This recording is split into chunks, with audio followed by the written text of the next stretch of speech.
Sog'liqni saqlash vazirligi Salomatlik va strategik rivojlanish instituti taqdim etadi.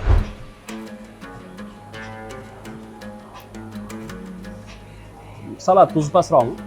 Ozgina qo'shaylik. Bo'ldi adam. Hey!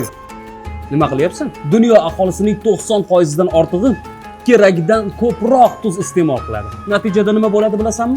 Bir yilda 4 million inson erta vafot etadi. Mana shu statistikani bir bo'lagiga aylanishni istaysanmi? Sizchi? Ortiqcha tuz iste'molining inson organizmiga salbiy ta'siri. Insoniyat tarixi bilan birga tuz ham doimo hayotning ajralmas qismi bo'lib kelgan. Arxeologik topilmalarga ko'ra, neolit davridayoq insonlar tuzdan foydalanishni boshlagan. U nafaqat taomning mazasini yaxshilash, balki uning saqlanish muddatini uzaytirish uchun ham xizmat qilgan. Qadimgi tamaddunlar Misr, Bobil, Xitoy va Hindistonda tuz ayni paytda strategik resurs sifatida qadrlangan. O'rta asrlarda esa tuz ayrim hududlarda oq oltin sifatida baholangan. Zamonaviy davrda tuz odamlar kundalik turmushida hamon muhim ahamiyatga ega. Shu bilan birga uning ortiqcha iste'moli sog'liqqa salbiy ta'sir ko'rsatishi haqida global ilmiy tadqiqotlar olib borilmoqda. Xalqaro nufuzli Global Burden of Disease dasturi doirasida olib borilgan keng ko'lamli tadqiqotlarga ko'ra, dunyo aholisining katta qismi kuniga Butunjahon sog'liqni saqlash tashkiloti tomonidan tavsiya etilgan 5 grammdan ko'proq tuz iste'mol qiladi. Buning natijasida yiliga dunyo bo'ylab 1,7 million inson barvaqt vafot etayotgani aniqlangan.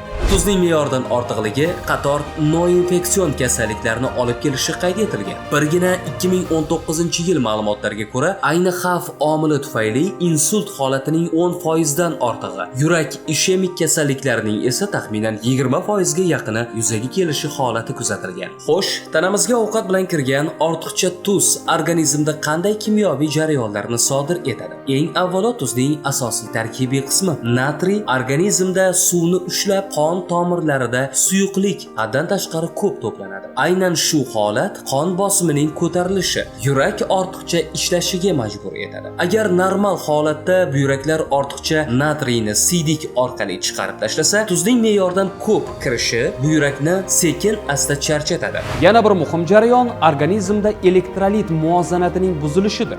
Ortiqcha natriy kaliy moddasini kamaytiradi. Bu esa ritmning buzilishiga, mushaklarning kuchsizlashishiga va asab tizimining ishdan chiqishiga sabab bo'ladi. Ortiqcha tuzning yana bir salbiy ta'siri ostida organizm unga zarur bo'lgan kaliyni yo'qotadi. Har bir narsada bo'lgani singari tuz iste'molida ham albatta me'yor kerak. Ushbu videorolikni tomosha qilish orqali esa siz tuz iste'molida nimalarga rioya qilish kerakligi va uning iste'molini kamaytirish yo'lida qanday choralarni qo'llash mumkinligini bilib olasiz. Ortiqcha tuzning tana a'zolariga salbiy ta'siri va oqibatlari. Tuzning asosiy tarkibiy qismi natriy organizmda suvni ushlab qoladi. Bu esa qon hajmini ko'paytirib, qon bosimini oshiradi. Yuqori qon bosimi, gipertoniya esa butun dunyodagi o'limlar sabablaridan biri hisoblanadi. Falash, yurak xuruji kabi og'ir xastaliklar aynan organizmdagi ortiqcha tuz bilan barchasi bog'liq. Buyraklarning sog'lom faoliyati tuz bilan to'g'ridan-to'g'ri bog'liq. Agar inson ortiqcha tuz iste'mol qilsa, buyraklar uni chiqarish uchun qo'shimcha kuch bilan ishlaydi. Bu ushbu tana a'zolarida qo'shimcha zo'riqishli yuklama paydo qilib, buyrak yetishmovchiligiga, ularda 2 barobar ko'proq tosh to'planishiga va yallig'lanish jarayonlariga olib kelishi mumkin. Tuzning yana bir salbiy jihati organizmdan kalsiy moddasini chiqarib yuborishidir. Buning natijasida suyaklar mo'rtlashib, osteoporoz kasalligi rivojlanish xavfi oshib boradi. Bunda keksa yoshdagi insonlar va ayollar suyak muammolariga ko'proq duch kelishadi. Tuz oshqozon shilliq qavatini shikastlaydi, yallig'lanish jarayonlarini kuchaytiradi va ilmiy izlanishlar ortiqcha tuz oshqozon saratoni xavfini oshirishi mumkinligini isbotlagan. Tuzning ko'p miqdori tanada shishlarni keltirib chiqaradi. Insonning yuzi va qo'l-oyoqlari shishib, dam olishi qiyinlashadi. Bu esa o'z navbatida surunkali charchoq, uyqusizlik va ish qobiliyatining pasayishiga olib keladi. Ortiqcha tuz iste'moli organizmda immun tizimi zaiflashishiga olib keladi. Chunki u sababli suv va minerallar muvozanati buziladi. Tuz iste'molini qanday yo'llar va choralar bilan kamaytirish mumkin? O'zbek milliy taomlarida tuzning o'rni juda katta. Biz o'zimiz sezmagan holda tuzni asosan non, osh, sho'rva, shilpildoq, moshkichirik kabi taomlar va turli xil tuzlangan mahsulotlar orqali kam bo'lmagan hajmda iste'mol qilamiz. Chunki ular mazali bo'lishi uchun oshpazlar taomga ko'proq tuz solishadi. Bundan tashqari turli xil marinad va tuzlangan mahsulotlar, bodring, pomidor, karam hamda dudlangan go'sht, qazi yoki kolbasa kabi oziq-ovqat ham talaygina miqdorda o'zida tuz saqlaydi. Hatto non tayyorlash jarayonida ham tuz asosiy tarkibiy qismdan biri hisoblanadi. Shu bois har kuni non orqali ham tuz iste'moli qo'shimcha tarzda ko'payib boradi. Zamonaviy hayot tarzini hisobga olganda, yarim tayyor mahsulotlar, chips, kreker va turli gazaklarda ham tuz me'yoridan bisyor. Shu sababli insonlar ortiqcha tuz iste'molini o'zlari bilmagan holda amalga oshirishadi. Bunga sabab esa yuqoridagi mahsulotlarning sevib iste'mol qilishlari.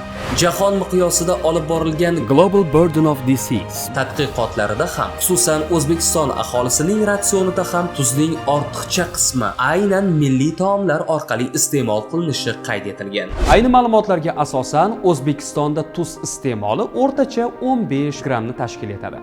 Bu esa tavsiya qilinganidan 3 barobar ko'proq. Demak, ana shu real voqeliklar inobatga olinadigan bo'lsa, kundalik taomnomada tuzning me'yorini keskin kamaytirish choralarini ko'rish taqozo etiladi. Mazkur amaliyotni joriy qilish aslida favqulodda choralar emas, balki oddiy hayotiy ko'nikmalar va ma'lum odatlarga astoydil rioya etish evaziga amalga oshirsa bo'ladi. Birinchidan, taom tayyorlash jarayonida ishlatilayotgan namak faqat yodlangan tuz bo'lishi va uni odatdagidan ancha kam miqdorda qo'shish kerak. Ikkinchidan, ovqat tayyor bo'lib suzilgach, unga yana qo'shimcha tuz solish odatidan voz kechish kerak. Buning uchun stolda tuzdon bo'lmasligi kerak. Uchinchidan, konservalangan, dudlangan, tuzlangan mahsulotlar, xususan kolbasa, sosiska, chips keskin kamaytirish tavsiya etiladi. To'rtinchidan, shirin va turli ta'mdagi souslarning o'rniga tabiiy ko'katlar, limon yoki yengil qalampir bilan taomlarga totli mazza kiritish mumkin. Va nihoyat, bolalarni tuzsiz taom yeyishga o'rgatish ham kelajakda ularni ortiqcha tuz iste'molini oldini olishga eng muhim qadam bo'ladi. Xulosa o'rnida, tuz inson hayoti uchun zarur modda hisoblanadi. U qonning tarkibiy qismi sifatida moddalar almashinuvida asosiy impulslarni uzatishda va mushaklar faoliyatida muhim rol o'ynaydi. Biroq yuqorida iqror bo'lganimizdek, uning ortiqcha miqdorda qabul qilinishi organizmda qator salbiy jarayonlarni keltirib chiqaradi. Shuning uchun tuz iste'molini kunlik me'yordan oshirmaslik, sog'lom ovqatlanish va to'g'ri turmush tarzini olib borish har birimiz uchun muhim mezon bo'lishi lozim. Qolaversa, dunyoning yetakchi olimlari ta'kidlashicha, agarda kunlik iste'moldagi tuzni 5 grammdan ham kamaytiradigan bo'lsak, kelgusida bizni kutayotgan og'ir xastaliklar va erta o'limning oldini olgan bo'lamiz.